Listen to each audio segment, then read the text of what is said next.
এই যে ম্যাডাম, নেত্রকোনা যেমন নৈসর্গিক প্রাকৃতিক সৌন্দর্য দিয়ে ঘেরা, ঠিক তেমনি ভাবে আমিও আপনার জীবন সঙ্গিনী হিসেবে হতে চাই সেরা। চন্দ্রডিঙ্গার ঝর্ণা দুটিতে আসলে যেমন মানুষের মনটা শীতল হয়ে যায়, ঠিক তেমনি ভাবে আমিও আমার ভালোবাসায় আপনার মনটাকে শীতল করতে চাই। কমলা বাগান ও আস্তাওয়ারা উঠে মানুষ যেমন প্রাকৃতিক সৌন্দর্য দেখে, ঠিক তেমনি ভাবে আমিও আপনার চোখের দিকে তাকিয়ে আমার ভালোবাসার অনুভূতিগুলোকে দেখতে চাই।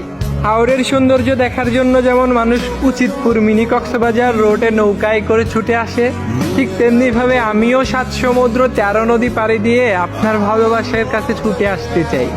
আমি আমার ভালোবাসার অনুভূতিগুলোকে রানী রাসমণি স্মৃতিসৌধের মতো আপনার মনে সাজিয়ে রাখতে চাই। বিশ্বাস করেন, আমি কখনো বিরিশিরি চীনামাটির পাহাড়ের পাথরগুলোর মতো রং বদলাবো না।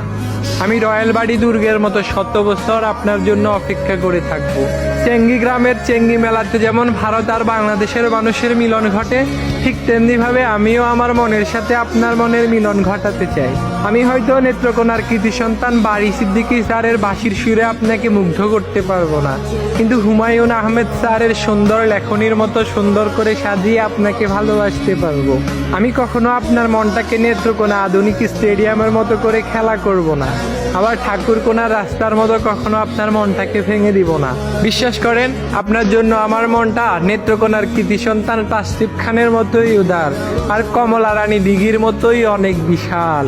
আপনার মন খারাপ হলে আমি নেত্রকোনার কৃতি সন্তান কুদ্দুস বয়াতির মতো আপনাকে নেচে নেচে রং বিরঙের গান শোনাবো। আপনাকে সাথে নিয়ে আমি ডিঙ্গাপোতা হাওরে বসে ওই দূর আকাশের তারা গুনতে চাই। পাহাড়, হাওড় আর সবুজের সমারোহে ঘেরা এই সুন্দর নেত্রকোনার মতো আপনিও আপনার সুন্দর মনটাকে দিয়ে আমাকে একটু ভালোবাসা দিয়ে আমি জীবনের শেষ দিন পর্যন্ত শুধু আপনাকে ভালোবেসে যেতে চাই।